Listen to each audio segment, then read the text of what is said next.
Hello everyone. Calculus पढ़ते हुए जो सबसे पहला कॉन्सेप्ट हमारे सामने आता है वो होता है लिमिट। और लिमिट की एक खास बात है कि स्टूडेंट्स से अगर ये कहा जाए कि इस पर्टिकुलर फंक्शन की लिमिट इस गिवन पॉइंट पर निकालिए तो वो बहुत जल्दी उसको सॉल्व कर देते हैं, ये बता पाते हैं कि यहाँ इस फंक्शन की लिमिट एग्जिस्ट करेगी या नहीं करेगी, और अगर एग्जिस्ट कर रही है तो इसकी वैल्यू क्या होगी। लेकिन अगर उसी क्वेश्चन के कॉन्सेप्ट के बारे में बात की जाए, ये पूछा जाए कि लिमिट का फिजिकल इंटरप्रिटेशन क्या होता है, तो उसका आंसर करने में वो अपने आप को थोड़ा सा वीक फील करते हैं। आज मैं इसी वीकनेस के बारे में बात करूंगा और आपको ये समझाने की कोशिश करूंगा कि एक्चुअली लिमिट एग्जिस्ट करने का मतलब क्या होता है। राइट, चलिए शुरू करते हैं इस वीडियो को। मैं एक एग्जाम्पल की हेल्प से शुरू कर रहा हूँ और ये एग्जाम्पल है f x is equal to x square minus one divided by x minus one. बिल्कुल सही, आप इस एग्जाम्पल को देखते ही समझ गए होंगे। अक्सर आपने जब लिमिट पढ़नी शुरू की होगी तो इसी एग्जाम्पल से शुरू की होगी।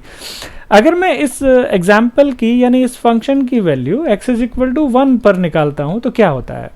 1 पर अगर न्यूमरेटर में रखेंगे 1 square minus 1 that is 0, numerator भी 1 माइनस 1 0 हो गया। और 0 अपॉन 0 की वैल्यू कितनी होगी। अगर आप जैसे फ्रैक्शन को सॉल्व करते हैं 0 1 जा भी 0, 0 2 जा 0, 0 3 जा 0, यानी कोई डेफिनेट आंसर नहीं आ रहा है। और जब भी ऐसी सिचुएशन अराइज होती है जहां कोई डेफिनेट आंसर नहीं आता, यानी उसको डिटरमाइन नहीं कर पा रहे हैं, तो उस सिचुएशन को हम क्या कहते हैं, इनडिटरमिनेट। राइट, हम क्या बोल रहे हैं उसको, indeterminate. So this is a new word, indeterminate form, यानी एक ऐसी जगह, एक ऐसा पॉइंट जहां पर आप फंक्शन की वैल्यू को डिटरमाइन नहीं कर पा रहे हैं। और ऐसे ही पॉइंट पर फंक्शन की वैल्यू के बारे में एक अप्रॉक्सीमेशन लगाना, यानी ये बताना कि जब x उस पॉइंट को अप्रोच करेगा, जैसे यहाँ पर 1 है ये पॉइंट, तो जब x 1 को अप्रोच करता है तो fx किस वैल्यू को अप्रोच करेगा। यही कॉन्सेप्ट हमारा कहाँ आता है, लिमिट नाम के टॉपिक में कवर होता है। ध्यान रखिए, limit doesn't mean the value of the function at that point. मैं फिर से बता रहा हूं, लिमिट का मतलब ये बिल्कुल नहीं होता कि ये फंक्शन की वैल्यू है उस पॉइंट पर, बल्कि लिमिट का मतलब ये होता है कि जैसे जैसे x उस पॉइंट को अप्रोच करता है तो fx किस पॉइंट को अप्रोच करेगा। राइट, चलिए इस कॉन्सेप्ट को समझाने के लिए, इसका फिजिकल इंटरप्रिटेशन बताने के लिए मैं इस जो एग्जाम्पल है इसके ग्राफ की हेल्प लेता हूँ। उसके लिए मैं अगर इसको फर्दर सॉल्व करूँ तो एक्स स्क्वायर माइनस 1 के फैक्टर हो जाएंगे x plus 1 into x minus 1, right, divided by x minus 1। तो x minus 1 will be cancelled out, it become x plus 1 only when, जब x की वैल्यू 1 नहीं है। ये सिचुएशन तभी होगी जब x की वैल्यू 1 नहीं है, बिकॉज अगर x 1 हो गया तो ये 0 अपॉन 0 वाली सिचुएशन क्रिएट हो जाएगी। राइट, सो मैं ये कह सकता हूँ कि मेरे पास जो फंक्शन है वो फंक्शन है x प्लस 1 जब x की वैल्यू 1 नहीं है, और x इज इक्वल टू 1 पर मैं इसके बारे में अभी कोई प्रेडिक्शन नहीं कर पा रहा हूँ। ठीक, तो ये जो f x is equal to x plus 1 है, या कहिए y is equal to x plus 1 है, इस कर्व का ग्राफ क्या होगा। चलिए इसे ग्राफ ड्रॉ करने की कोशिश करते हैं। तो मैं सबसे पहले कोऑर्डिनेट एक्सेस बनाता हूँ यहाँ पर। Let these are my coordinate axes. Right, और अगर मैं अब यहाँ पर जो एक्सेस है उसको डिफाइन करूँ, let this is my x axis, और ये जो एक्सेस है ये y की वैल्यू या कहिए fx की वैल्यू बता रहा है। y and x can be used interchangeably, ये आप जानते हैं। ठीक, अब यहाँ पर मैं कुछ मार्किंग और कर लेता हूँ। Let this is x is equal to 1 point and this is x is equal to 2 point and so on. Corresponding y भी हम मार्क कर लेते हैं। Let y, this is y1 and this is y2। अब x is equal to 1 point पर मुझे function की value नहीं पता है क्या होगी, this is x is equal to 1। तो यहाँ पर मैं एक स्ट्रेट लाइन ऐसी बना लेता हूँ जो मुझे बताएगी कि यहाँ पर मुझे फंक्शन की वैल्यू नहीं पता है, मेरे पास एक मार्किंग रहेगी। So let this is the situation कि x इज इक्वल टू 1 पर, यानी इस पॉइंट पर कहीं भी मैं फंक्शन की वैल्यू नहीं निकाल पा रहा हूँ। उसके अलावा मेरा फंक्शन क्या है, तो उसके अलावा अगर मैं ध्यान से देख रहा हूँ तो मेरा फंक्शन है y is equal to x plus 1। तो यानी जब x की वैल्यू 0 होगी तो y की वैल्यू कितनी होगी, 1। यहाँ से मैं इस कर्व को स्टार्ट कर सकता हूँ। और एक चीज़ और ध्यान से देखने वाली बात है कि this is a straight line. y is equal to x plus one, जिसका कि स्लोप कितना है, यहाँ पर x का जो कॉफिशेंट है वो है 1, जो कि किसकी वैल्यू होती है 10 45 की, यानी इसका जो स्लोप है वो 45 डिग्री स्लोप पर एक स्ट्रेट लाइन यहाँ से बन जाएगी। तो अगर मैं उस स्ट्रेट लाइन को बनाता हूँ, मैं इसको एक डिफरेंट कलर से यहाँ अगर बनाने की कोशिश करूँ, तो यहाँ से 45 डिग्री एंगल पर मैंने क्या बनाई, एक लाइन बनाई। 1 पर मुझे वैल्यू नहीं पता, लेकिन 1 के लेफ्ट साइड में राइट साइड में मुझे पता है कि ये कुछ इस तरह से स्ट्रेट लाइन बन के आ जाएगी, right. So this is the graph of the function. अगर आप अब इसको ध्यान से समझ रहे हैं तो आपको ये चीज़ क्लियर हो रही होगी कि y is equal to x plus one एक लाइन है जिसका कि ये बीच का हिस्सा x इज इक्वल टू 1 वाला गायब है, जो कि हमें नहीं पता कि यहाँ पर फंक्शन की वैल्यू क्या होगी। सो हमें इस हिस्से के बारे में कुछ नहीं पता, ठीक। अब इस हिस्से पर फंक्शन किस पॉइंट को अप्रोच करेगा या किस पॉइंट का अप्रोच नहीं करेगा, इसको कैसे समझा जा सकता है, चलिए देखते हैं। जो हमारा पॉइंट है वो है x इज इक्वल टू 1। इसके दो हिस्से हैं, एक ये वाला हिस्सा जो इसकी लेफ्ट हैंड साइड में है, एक ये वाला हिस्सा जो इसकी राइट हैंड साइड में है, ठीक। अगर मैं लेफ्ट साइड से इस पॉइंट की तरफ मूव करना शुरू करूं, मैं इधर चलना शुरू करूं, तो मैं ये देखूंगा कि मेरे फंक्शन का बिहेव क्या रहता है। तो अगर सपोज कीजिए इस पर्टिकुलर पॉइंट पर मैं वैल्यू y की निकालना चाहता हूं, तो अप्रॉक्सीमेटली ये y की वैल्यू आ जाएगी। अगर मैं और 1 के नज़दीक गया तो ये अप्रॉक्सीमेटली वैल्यू हो जाएगी। तो जैसे जैसे मैं x के नज़दीक जा रहा हूँ इधर, तो y जो है वो इस पॉइंट की तरफ बढ़ रहा है, आप ये देख रहे हैं इस पॉइंट की तरफ बढ़ रहा है, ठीक। और ये अप्रॉक्सीमेटली वैल्यू हो जाएगी y की। ऐसे ही जो राइट हैंड साइड है, मान लीजिए ये पॉइंट मैं राइट हैंड साइड में लूँ और यहाँ पर फंक्शन की वैल्यू निकालूँ, तो अप्रॉक्सीमेटली इसको अगर मैं रिमूव कर दूँ तो इसके कॉरस्पॉन्डिंग सपोज कीजिए ये एक अप्रॉक्सीमेटली वैल्यू आ जाएगी। और जैसे ही मैं आगे बढ़ा, मैं इस पॉइंट पर आया, तो this will be the approximate value. तो जैसे जैसे आप इधर बढ़ते जा रहे हैं वैसे वैसे जो y की वैल्यू है वो इस साइड बढ़ती जा रही है, इस पॉइंट की तरफ अप्रोच कर रही है। और ये पॉइंट कितना है, ये पॉइंट अप्रॉक्सीमेटली आ रहा है हमारा यहाँ पर 2, ठीक। अगर इसी सिचुएशन को मैं न्यूमेरिकली समझाने की कोशिश करूँ, ये मैंने ग्राफ में आपको बताया कि राइट हैंड साइड से जब आप x 1 की तरफ मूव करा रहे हैं, तो मैं ग्राफ में देख रहा हूँ कि y की वैल्यू इस पॉइंट की तरफ मूव कर रही है, लेफ्ट हैंड साइड से भी इसी पॉइंट की तरफ मूव कर रही है। न्यूमेरिकली जो मैं आपसे बात कर रहा था कि अगर मैं x और fx की वैल्यू निकालूं तो क्या आएगी, सपोज लेफ्ट साइड में मैं x 1 के लेफ्ट में यहाँ इस पॉइंट पर वैल्यू निकाल रहा हूँ जो कि है 0.5, ठीक। तो 0.5 अगर मैं यहाँ x सब्सिट्यूट करता हूँ तो fx कितना आ जाएगा, 1 प्लस 0.5 यानी 1.5। अगर मैंने और मैं इसके नज़दीक गया, सपोज मैंने इसको 0.8 कर लिया, तो fx की वैल्यू कितनी हो गई 1.8। और नज़दीक गए, सपोज हमने इसको 0.9 कर लिया, तो ये कितनी वैल्यू हो गई 1.9। 0.99 अगर मैं इसको कर लूँ तो यहाँ वैल्यू कितनी हो जाएगी 1.999। यानी आप ये देख रहे हैं कि जैसे जैसे x किसको अप्रोच कर रहा है, 1 को अप्रोच कर रहा है, ये जो fx है किसको अप्रोच कर रहा है 2 को, ठीक। अगर मैं राइट हैंड साइड की बात करूँ तो राइट हैंड साइड में सपोज मैं दूसरे कलर से इनको यहाँ ड्रॉ कर लेता हूँ, ये x और इसके साथ में यहाँ पर fx, ठीक। और अगर मैं अब वैल्यूज़ को देखूं तो 1 के राइट में सपोज मैंने वैल्यू ली 1.5, तो यहाँ पर 1.5 अगर मैं सब्सिट्यूट करूँगा तो कितना हो जाएगा 2.5, राइट। अगर मैं और 1 के नज़दीक आया, सपोज मैंने ले लिया 1.1, तो इसकी वैल्यू कितनी हो जाएगी 2.1। आप 1.1 यहाँ सब्सिट्यूट करेंगे तो 1.1 प्लस 1 विल बी 2.1। अगर और नज़दीक गए, मैंने इसको 1.01 कर लिया, तो इट विल बी 2.01। और अगर नज़दीक गए 1.001 कर लिया, तो ऐड करेंगे 1 में इसको, तो 2.001 हो जाएगा। यानी यहाँ भी आप देख रहे हैं कि जैसे जैसे आप 1 की तरफ मूव कर रहे हैं, ये वैल्यू 1.2 की तरफ मूव कर रही है।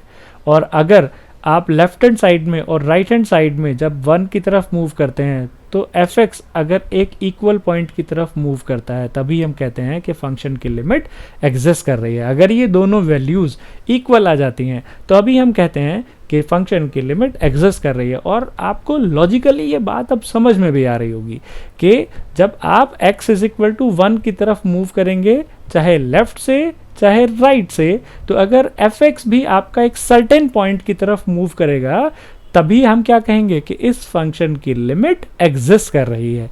यानी आप इसको इस तरह भी कह सकते हैं कि मान लीजिए मैं इसको कहूँ कि limit 1 minus of F x. 1 minus मैंने क्या कहा कि 1 के लेफ्ट साइड में से, जब 1 में से कुछ माइनस हो रहा हो, और लिमिट 1 प्लस यानी 1 के राइट हैंड साइड में जब आप लिमिट निकालेंगे एफ एक्स की, अगर ये दोनों वैल्यूज इक्वल आ जाएंगी तो अभी आप क्या कहेंगे कि फंक्शन की लिमिट एग्जिस्ट करेगी। और इसी को, जो 1 माइनस वाली लिमिट है, हम इसी को कहते हैं लेफ्ट हैंड लिमिट। और जो 1 प्लस यानी राइट साइड की जो आप अप्रॉक्सीमेशन ले रहे हैं, इसको हम कहते हैं राइट हैंड लिमिट। यही कॉन्सेप्ट है जो कहता है कि अगर एल एच एल और आर एच एल यानी लेफ्ट हैंड लिमिट और राइट हैंड लिमिट अगर आपस में इक्वल हो जाएं तो फंक्शन की लिमिट एग्जिस्ट करती है, राइट। मैथमेटिकली जब आप LHL और RHL को कैलकुलेट करते हैं तो आप इसमें एक फॉर्मूला इस्तेमाल करते हैं, जिसके बारे में मैं आपको यहाँ साथ साथ और बता देता हूँ कि 1 माइनस यानी मैं अगर x को 1 माइनस h मान लूँ, या राइट हैंड साइड में 1 प्लस यानी मैं अगर x को 1 प्लस h मान लूँ, where h is a very very very small quantity, तो 1 माइनस ये मुझे वैल्यू मिलेगी और ये 1 प्लस वैल्यू मिलेगी, राइट। और अगर मैं अब h टेंड्स टू 0 मान लूँ तो x किसको टेंड करेगा, 1 को, लेफ्ट में भी और राइट में भी। यानी मैं इसको एक और तरीके से लिख सकता हूँ, मैं ये कह सकता हूँ कि जो LHL होगा वो हो जाएगा लिमिट h टेंड्स टू 0, जब मैंने फंक्शन में क्या सब्स्टिट्यूट कर दिया, 1 माइनस h। और ऐसे ही मैं RHL यानी राइट हैंड लिमिट की वैल्यू निकाल सकता हूँ, लिमिट h टेंड्स टू 0, जब मैंने फंक्शन में क्या सब्स्टिट्यूट कर दिया, 1 प्लस h, राइट। तो ये जो दो फॉर्मूले आप LHL और RHL को निकालने के लिए इस्तेमाल करते हैं वो यहीं से आते हैं, जिसमें आप x को 1 माइनस h और राइट हैंड साइड में अगर निकालना है, राइट हैंड लिमिट निकालनी है, तो x को 1 प्लस h सब्स्टिट्यूट करते हैं, राइट। चलिए अब बात करते हैं कि किसी पॉइंट पर किसी फंक्शन की लिमिट एग्जिस्ट ना होने का मतलब क्या होता है, यानी उसका फिजिकल इंटरप्रिटेशन क्या होता है। वंस अगेन मैं एक एग्जांपल कंसीडर कर रहा हूँ, और मान लीजिए अब की बार जो हमारा एग्जांपल है वो है f x is equal to x square. ये तब है जब x की वैल्यू लेस देन 3 है और x यदि x की वैल्यू ग्रेटर देन 3 है, ठीक। यानी मैं ये समझ पा रहा हूँ कि हमारे पास ये दो कर्व का कॉम्बिनेशन है। पहला कर्व तो है f x is equal to x square, जब ये 3 के लेफ्ट हैंड साइड में है। आप ये समझते हैं कि ये f x is equal to x square क्या होता है, यानी y is equal to x square. Yes, बिल्कुल सही आप लोग समझ रहे हैं, दिस इज अपवर्ड पैराबोला, ठीक, अपवर्ड पैराबोला। और अगर मैं दूसरे कर्व की बात करूं तो अगर मैं इसे दूसरे कलर से लिखता हूं, so this is f x is equal to x, और ये क्या होता है, this is a straight line, straight line, और जिसका स्लोप कितना है, कोफिशिएंट ऑफ एक्स इज 1, तो यानी 45 डिग्री का स्लोप है। इन दो कर्व के कॉम्बिनेशन से हमें क्या बनाना है, हमें अपने कर्व को ड्रॉ करना है। चलिए ड्रॉ करने की कोशिश करते हैं। सबसे पहले मैं अपने कोऑर्डिनेट एक्सिस बनाता हूँ यहाँ पर, let these are the coordinate axis, right. अब मैं एक पॉइंट यहाँ पर इस पर मार्क कर लेता हूँ, जो पॉइंट हमारा मेन पॉइंट है, that is x is equal to 3 point. ये x is equal to 3 point actually ये वही पॉइंट है जहाँ पर हमें फंक्शन की वैल्यू को समझना होगा, चूँकि इसके लेफ्ट और राइट साइड में कर्व दोनों अलग अलग हैं। और जैसे हमने प्रीवियस एग्जाम्पल में किया था, मैं यहाँ पर एक डॉटेड लाइन बना के छोड़ देता हूँ ताकि हमें एक आइडिया रहे कि यहाँ पर हमें फंक्शन की बिहेव चेक करना है, ठीक। चलिए अब इसके लेफ्ट और राइट साइड में कर्व को ड्रॉ करते हैं। लेफ्ट साइड में जैसा कि हमें पता है कि पैराबोला है, f x is equal to x square, parabola है, तो कैसे इसको ड्रॉ करेंगे, आप जानते हैं ड्रॉ करना, दिस इज द पैराबोला, कुछ इस तरीके से बन जाता है, अपवर्ड पैराबोला कुछ इस तरह बनेगा और इस तरह से चलता चला जाएगा, राइट। और इस पॉइंट पर जैसे ये 1 को अप्रोच करेगा, हम यहाँ पर रुक गए इस पॉइंट पर आने के बाद, और इसके बाद राइट हैंड साइड में क्या बनानी है, अब ये हमें लाइन ड्रॉ करनी है, f x is equal to x line, तो दिस पॉइंट इज 3, तो 3 के राइट साइड में जैसे ही मान लीजिए x की वैल्यू 3.1 आप रखेंगे तो एफ एक्स की वैल्यू भी 3.1 आ जाएगी। यानी जब 3 पर है तो मान लीजिए this is the value, this is the point 3, y is equal to 3, और you can say f x is equal to 3। तो अप्रॉक्सीमेटली यहाँ से ये लाइन चलनी शुरू होगी। अगर मैं 3 के राइट हैंड साइड में 3.1 इसके नज़दीक एक पॉइंट ले लेता हूँ, तो वहाँ पर एफ एक्स की वैल्यू कितनी आएगी, एक्स इज इक्वल टू 3.1 पर एफ एक्स की वैल्यू कितनी आ रही है, 3.1 ही आ रही है, यानी 3.1 3.1 ये एक पॉइंट हो जाएगा। यहाँ से ये लाइन बनेगी कितने डिग्री एंगल पर, 45 डिग्री एंगल पर ये लाइन बनेगी। तो अगर इस लाइन को मैं ड्रॉ करूँ तो it will be like this. इस तरह से मेरे पास एक लाइन आ जाएगी। तो ये मुझे क्या मिल गया, एक फंक्शन का मुझे कर्व मिल गया जिसमें कि लेफ्ट हैंड साइड में पैराबोला है और राइट हैंड साइड में मेरे पास एक स्ट्रेट लाइन है। अब अगर मैं x is equal to 3 point को अप्रोच करता हूँ लेफ्ट साइड से, तो क्या होगा, मान लीजिए मैंने लेफ्ट साइड से यहाँ अप्रोच करना शुरू किया, दिस इज द पॉइंट, ये पॉइंट था, इस पॉइंट पर एफ एक्स की वैल्यू अप्रॉक्सीमेटली यहाँ है, और मैं आगे चला, मान लीजिए मैं यहाँ पर पहुँचा इसके और नज़दीक, तो एफ एक्स की वैल्यू और यहाँ पर पहुँच गई और इसके नज़दीक पहुँच रहे हैं। तो जैसे जैसे हम इस पॉइंट को लेफ़्ट साइड से अप्रोच कर रहे हैं, जो एफ एक्स है वो हमारा आगे बढ़ रहा है और वो लगभग इस पॉइंट को अप्रोच करता है। और ये पॉइंट यहाँ पर अगर मैं एक अप्रॉक्सीमेट वैल्यू निकालूँ y की, तो this will be our approximate value, ठीक, this point will be the approximate value. लेकिन अगर मैं राइट हैंड साइड में चेक करता हूँ, तो राइट हैंड साइड में क्या हो रहा है कि जब मैं मान लीजिए मैं इस पॉइंट पर यहाँ वैल्यू चेक कर रहा हूँ, this is x is equal to 3 point something, तो अप्रॉक्सीमेटली ये हमारी y की वैल्यू आ रही है, राइट।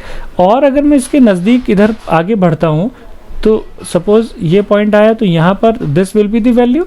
तो जैसे जैसे आप इसके 3 को अप्रोच करेंगे राइट साइड से, तो अब हम इस पर्टिकुलर पॉइंट को अप्रोच कर रहे हैं y पर। अगर मैं इसको यहाँ मिला दूँ, so this will be the value. यानी आपको एक डिफरेंस समझ में आया कि लेफ्ट हैंड साइड से हम किसी और पॉइंट की तरफ जा रहे हैं और राइट हैंड साइड से हम किसी और पॉइंट की तरफ मूव कर रहे हैं। अगर न्यूमेरिकली मैं इसको देखूं, मान लीजिए मैं इसको बनाने की कोशिश करता हूं कि न्यूमेरिकली वैल्यूज़ क्या आएंगी, तो अगर मैं लेफ्ट हैंड साइड में x और एफ एक्स की वैल्यूज़ को लिखता हूं, तो सपोज़ कीजिए मैंने 3 से पहले x इज इक्वल टू 1 पर वैल्यू चेक की, तो एफ एक्स की वैल्यू यहाँ पर जब हम मैं सब्सिट्यूट करूँगा तो कितनी आ जाएगी, 1। अगर मैं x is equal to 2 substitute करूँगा तो it will be 4 x square, right. और अगर हम देखेंगे सपोज़ कीजिए 2.9 पर, so it is approximately 8.94 something, अगर आप कैलकुलेटर का इस्तेमाल करेंगे तो। यानी आप ये देख रहे हैं कि जैसे जैसे ये 3 को अप्रोच कर रहा है, this value is approaching towards 9, so this point is 9। And on the right hand side जब आप ये वैल्यूज़ चेक कर रहे हैं, तो अगर यहाँ पर भी मैं x और एफ एक्स को रखता हूँ, तो मान लीजिए 3.5 मैंने x लिया 3 के राइट हैंड साइड में, तो एफ एक्स भी अगर यहाँ सब्सिट्यूट करेंगे तो कितना आएगा, 3.5 ही आएगा। और अगर और नज़दीक आए, इसको मैंने 3.1 कर दिया, सो दिस इज़ 3.1। और नज़दीक आए, सपोज मैंने इसको 3.01 लिख लिया, so this will B 3.01 using this formula. इसका मतलब क्या है कि जब यहाँ x3 को अप्रोच कर रहा है, so this f x is also approaching 3। और अब आप ये देख रहे हैं कि this 9 and 3, this 2 are different points. तो अगर अलग अलग डिफरेंट पॉइंट्स या कहिए अलग अलग अप्रॉक्सीमेशन आ जाते हैं, तब हम कहते हैं कि फंक्शन की लिमिट एग्जिस्ट नहीं कर रही है। यानी जो LHL है, जो लेफ्ट हैंड साइड से आपने फंक्शन की तरफ अप्रोच किया और जो राइट हैंड साइड से फंक्शन की तरफ अप्रोच किया, वो दोनों अप्रोच डिफरेंट हैं, दोनों अप्रोच सेम नहीं है, और यहीं पर हम कहते हैं कि फंक्शन की लिमिट एग्जिस्ट नहीं कर रही है। तो जब भी आप किसी फंक्शन का ग्राफ देखते हैं, तो आप ग्राफ देख के आप बहुत आसानी से इस बात को समझ पाएंगे कि किसी पर्टिकुलर पॉइंट पर फंक्शन की लिमिट एग्जिस्ट करेगी या नहीं करेगी, राइट। यार जैसे इसी फंक्शन में मान लीजिए मैं इस पर्टिकुलर पॉइंट की बात करूं कि यहाँ पर क्या फंक्शन की लिमिट एग्जिस्ट करेगी, सो डेफिनेटली चूंकि आप लेफ्ट हैंड साइड से और राइट हैंड साइड से एक ही पॉइंट की तरफ मूव कर रहे हैं, तो यहाँ इस फंक्शन की लिमिट एग्जिस्ट करेगी। मान लीजिए मैं कुछ और आपको ग्राफ अगर यहाँ बनाने की कोशिश करूँ, तो मान लीजिए this is the any function, और यहाँ पर कुछ इस तरह से इस फंक्शन का ग्राफ है, राइट। और this point is x is equal to a point. तो x is equal to a point पर क्या इस फंक्शन की लिमिट एग्जिस्ट कर रही है, आप बहुत आसानी से कह पाएंगे लिमिट एग्जिस्ट नहीं कर रही है, क्योंकि जब लेफ्ट साइड से आप इस पॉइंट को अप्रोच कर रहे हैं तो y की वैल्यू अप्रॉक्सीमेटली इतनी है, this is the y, you can से y1, और जब आप राइट साइड से अप्रोच कर रहे हैं तो this is the value which is y2, और y1 और y2 जो है वो आपस में बराबर नहीं है। इसका मतलब क्या है कि इस फंक्शन की लिमिट इस पॉइंट पर एग्जिस्ट नहीं करती है, राइट। सो ये वो एग्जाम्पल है जो आपको ये समझाएगा कि किसी पॉइंट पर फंक्शन की लिमिट एग्जिस्ट ना करने का मीनिंग क्या होता है। अब इस वीडियो के लास्ट हिस्से में मैं आपको ये बताऊंगा कि किसी पॉइंट पर किसी फंक्शन की लिमिट का और उसकी वैल्यू का क्या डिफरेंस होता है, राइट। यानी किसी पर्टिकुलर पॉइंट पर किसी फंक्शन की लिमिट और उस फंक्शन की वैल्यू दो अलग अलग चीजें होती हैं, उसका डिफरेंस मैं आपको इस एग्जांपल की हेल्प से समझाने की कोशिश करता हूं। मान लीजिए हमारा एग्जांपल है fx is equal to x, इसकी वैल्यू है, this is when x is not equals to 2। x is equal to 2 के अलावा सभी पॉइंट पर इस फंक्शन की वैल्यू x है, और जब इसकी वैल्यू 2 होती है तो हम ये कह सकते हैं कि f2 की वैल्यू सपोज है 4, राइट। तो अगर मैं इस फंक्शन का ग्राफ ड्रॉ करूंगा तब आपको समझ में आएगा इसके बारे में। मैं इसका ग्राफ ड्रॉ करता हूँ। सबसे पहले मैंने यहाँ पर ये कोऑर्डिनेट एक्सेस अपने बनाए, let these are my coordinate axes, और fx is equal to x यानी y is equal to x एक स्ट्रेट लाइन होती है, आप ये जानते हैं। और ये स्ट्रेट लाइन कैसे बनती है, दिस इज इस तरह से एक स्ट्रेट लाइन बन जाएगी, ठीक। और x इज इक्वल टू 2 पर हमें वैल्यू नहीं पता है तो मैंने वो वाला पोर्शन यहाँ पे खाली छोड़ दिया और बाकी जगह मैंने इस स्ट्रेट लाइन को बना दिया है, राइट। और जो वो 2 वाला पॉइंट था, उस पॉइंट को अगर मैं यहाँ पे ड्रॉ करूँ, suppose that this is the point x is equal to 2, तो let this is the situation है, राइट, दिस पॉइंट इज 2। तो बाकी जगह ये स्ट्रेट लाइन मुझे मिल रही है, और पर्टिकुलर f2 पर जो फंक्शन की वैल्यू है वो है 4, यानी अप्रोक्सीमेटली यहाँ ये पॉइंट आ जाएगा। अगर आप समझ रहे हैं तो this point will be approximately 2, क्योंकि fx is equal to x है, और ये पॉइंट कितना है, this value is y is equal to 4, और you can say fx is equal to 4। तो अब आप अगर ध्यान से देखें तो जैसे आप लेफ्ट साइड से x इज इक्वल टू 2 को अप्रोच करेंगे तो जो आपके y की वैल्यू है वो आप ध्यान से देख रहे हैं किस पॉइंट को अप्रोच कर रही है, इस पॉइंट को, यानी 2 को अप्रोच कर रही है। और अगर आप राइट हैंड साइड से अप्रोच करते हैं, इधर की तरफ चलना चाहते हैं, ये पहला पॉइंट, तो यहाँ पर आपकी वैल्यू है y की, दूसरा पॉइंट, और आप नज़दीक आए, यानी क्या देख रहे हैं आप, यहाँ भी आप 2 की तरफ ही अप्रोच कर रहे हैं। इसका मतलब क्या है कि जो आपकी लिमिट है, limit of this function at x tending to 2 कितनी आ रही है, वो आ रही है 2, लेकिन जो फंक्शन की वैल्यू है वो कितनी आ रही है, f2, वो है हमारे पास 4। इसका मतलब क्या है कि फंक्शन की लिमिट और फंक्शन की वैल्यू किसी पॉइंट पर अलग अलग हो सकते हैं। यही मैंने इस वीडियो के शुरू में भी आपको बताया था कि please do not confuse between the limit of a function and value of a function, right. और इस पर्टिकुलर कॉन्सेप्ट को मैं आगे आने वाली वीडियो में यूज भी करूंगा कि लिमिट ऑफ अ फंक्शन और वैल्यू ऑफ अ फंक्शन अगर इक्वल हो जाते हैं तो क्या होता है, राइट। तो फिलहाल के लिए इतना ही। आई होप ये पूरी वीडियो आप लोगों को समझ में आई होगी, लिमिट का कॉन्सेप्ट आप लोगों को समझ में आया होगा। इसको मैंने डिटेल में समझाने की कोशिश की है। अगर ये आपको समझ में आता है, अच्छा लगता है, तो प्लीज़ अपने कमेंट्स के थ्रू हमें ज़रूर बताइए, वीडियो को शेयर कीजिए, और सबसे इंपॉर्टेंट चैनल को सब्सक्राइब रखिए। Take a very good care of yourself. बहुत जल्दी फिर से एक नए कॉन्सेप्ट के साथ मिलते हैं। Thank you.